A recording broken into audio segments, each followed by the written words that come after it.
Hallelujah, praise the Lord. মহান ঈশ্বরকে ধন্যবাদ জানাই যে আরেকটি বার আপনাদের সামনে নতুন আরেকটি ভিডিও নিয়ে আমাকে তিনি উপস্থিত করেছেন। আর আজকের যে বিষয়টি আমি বলতে চাই এই প্রচারের মধ্যে, আর সেটি অত্যন্ত গুরুত্বপূর্ণ। কেন আমরা জানি আজকে খ্রিস্টানদের ওপরে অনেক বড় একটা বদনাম।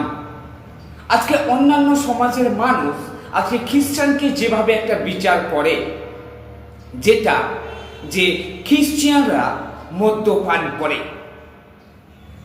আর এটা আমরা অনেক মানুষের কাছ থেকে শুনেছি।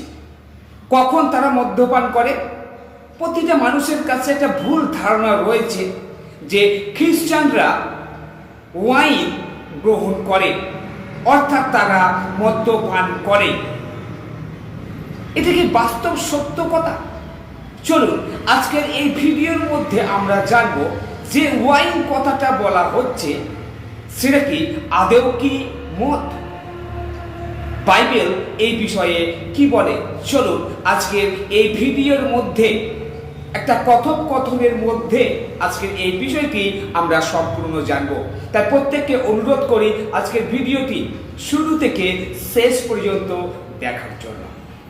হ্যাঁ, আমিও খুব কিউরিওসিটি, আমারও এই বিষয়ে জানার খুব কৌতূহল। হ্যাঁ, কি কথা বলুন। আপনি যাচ্ছে বলেছিলেন যে যাচ্ছে যে আঙ্গুর রস দেওয়া হয় সেটা দ্রাক্ষারস, কিন্তু বাইবেলে সেটাকে ওয়াইন বলা হয়েছে, কিন্তু আজকের এই দিনে এই ওয়াইনকে মদ বলা হয়। খুব সুন্দর প্রশ্ন, আবার খুব সুন্দর তোমার কৌতূহল।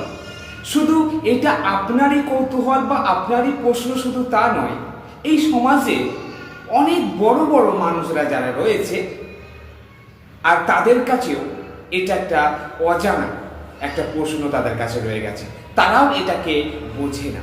তাহলে কি বাইবেলে সত্যি মদ দেওয়ার কথা বলা হয়েছে?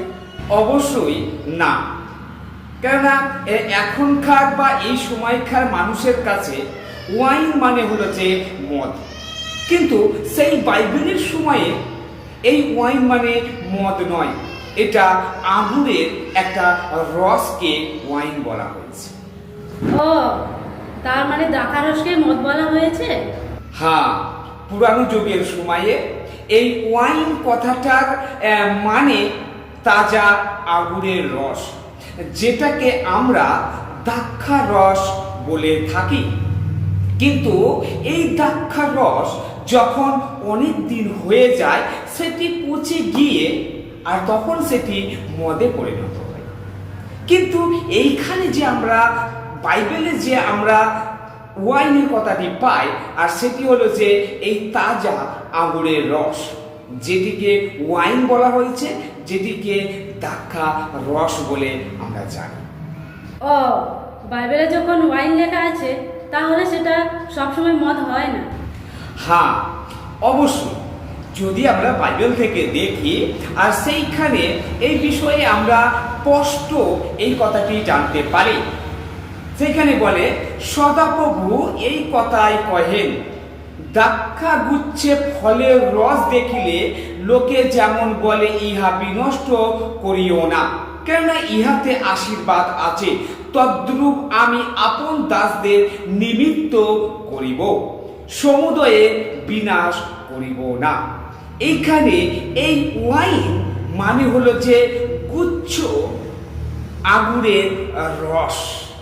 এখন বুঝতে পারলাম, যিশু যে তার শিষ্যদেরকে দিয়েছিল সেটা দ্রাক্ষারস দিয়েছিল, সেটা কোনো মদ ছিল না। আমরা এখন যে সমস্ত মণ্ডলীগুলিতে, ফেলোশিপগুলিতে, চার্চগুলিতে আমরা দেখতে পাই সেই প্রভুর ভোজ যে অনুষ্ঠান, আর সেটা কি মানুষ আজকে সেটাকে ওয়াইন অর্থাৎ মদ বলছে।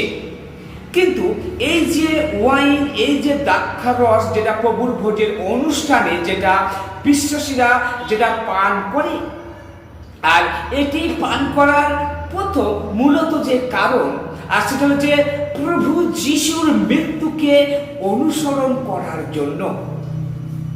এটা কোনো নেশা করার জন্য এখানে পান করা হয় না, কেননা এটা দ্রাক্ষারস, এটা কোনো মদ নয়। আজকে আমি সত্যি জানতে পারলাম যে দ্রাক্ষারস কোনো মদ না। আর এই কথা আজকে আমি সম্পূর্ণ আমি জানতে পারলাম। আর এই কথা আমি সবাইকে আমি বলবো। আর এটা যে খ্রিস্ট বিশ্বাসীরা যে এটা চাচ্ছে যারা পান করে, এটা তাজা দ্রাক্ষারস, এটা কোনো মদ না। আজকে তুমি এই সত্য আজকে জেনেছো, আর এই সত্যকে তুমি আজকে প্রচার করবে, এটাই তোমার বিশ্বাস।